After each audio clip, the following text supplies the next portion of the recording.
everything that's here that you see came because those women made those choices. And to this day, it's the women that make the choices. So I think it's a strong legacy that we need to continue. For generations, women in Kalamazoo helped shape the heart of their community, not always from the spotlight, but through leadership, education, advocacy, and service. At a time when women's voices were often overlooked, organizations like the Ladies' Libraries Association created spaces where ideas could grow, knowledge could be shared, and community connections could thrive. Founded in the 1800s, the association became more than a library. It became a symbol of determination and progress, built by women who believed culture, literacy, and opportunity should belong to everyone. Their efforts help preserve local history, support the arts, and strengthen Kalamazoo for future generations. Today, their legacy continues to inspire. Through the stories of past leaders and members, we uncover how the women behind the Ladies' Library Association helped leave a lasting mark on the Kalamazoo, proving that community change often begins with those willing to quietly lead the way.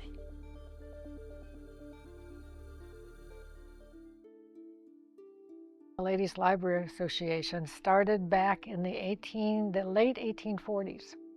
At that time, a formal education for women sort of ended very quickly. Probably by the time most of us remember going into grade school is about the time that education ended for young women in that time frame in the 19th and early 20th centuries. When the Ladies' Library Association was founded in 1852, many women were denied opportunities for higher education. The association became a place where women could pursue knowledge, literature, and intellectual growth. As educational opportunities for women expanded in the decades that followed, the organization's mission evolved, but its commitment to learning in the community remained.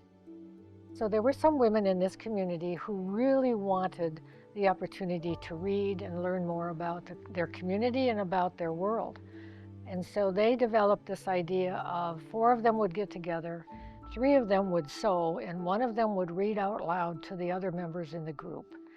And then they'd switch, and one of them who was reading would then begin sewing, and somebody else in the group would begin reading. And they were reading about history, they were reading about art, but they were also reading novels from that time period. And over time, that group grew to a much larger group of women reading and sewing, and they developed a larger library, a larger collection of books that they could share and read together. And they would move that group of books around from building to building, to a church, to one of the I think it was in the upstairs of a bank here in the community, to several places.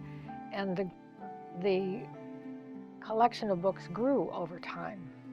And so they really decided that they needed a place to store the books, to have the books available for people. And over time, the people who were reading them weren't just the women in the group, it was men in the community as well. And they would lend a book, I believe, for a week, but I'm not sure about that. We'll have to check. But if your book was overdue, then you paid a little bit of a fine.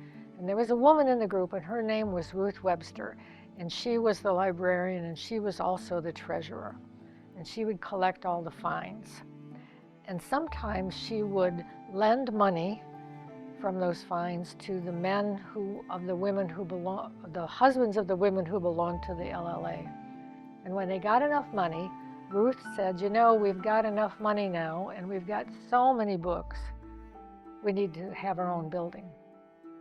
And she was a woman who was a widow, who actually owned land in the community. In fact, she owned the land that this building is built on.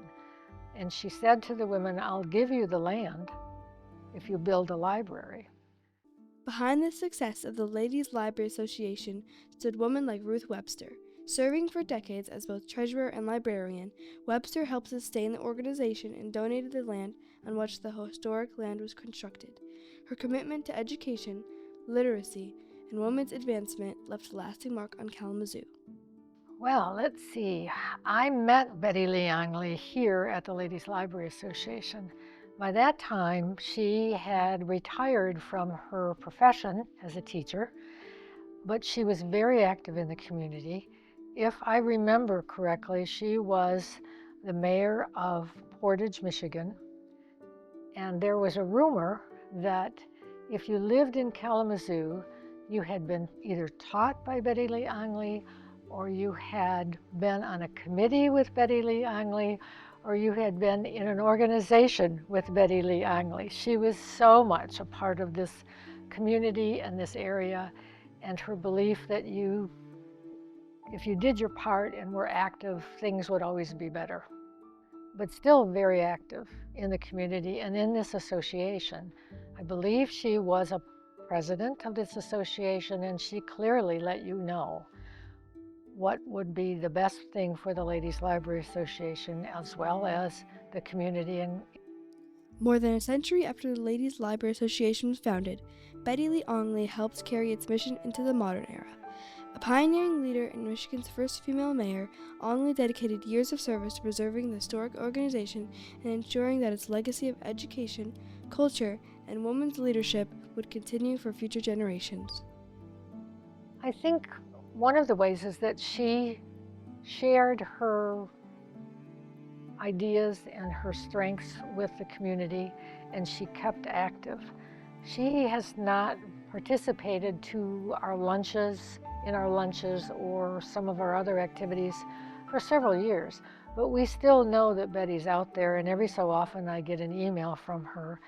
If I'm correct, she's 100 years old now.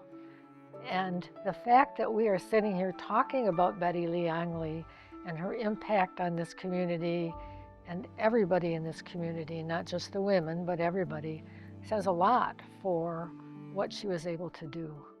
I don't know enough about how she managed her role as mayor to talk about it. But clearly, if we are remembering her, and if you talk to anybody about Betty Lee Angley, I didn't know her very well, but I knew Betty Lee, and she was energetic and she spoke her mind, but she was very concerned about not only herself, but the people in the community. The story of the Ladies Library Association is not just a story of the past, it's a story that continues today. Through the vision, determination, and leadership of women like Ruth Webster and Betty Lee Angley, a legacy was built that still inspires our community. Now, it is our turn to honor that legacy, preserve its history, and carry its mission forward for future generations.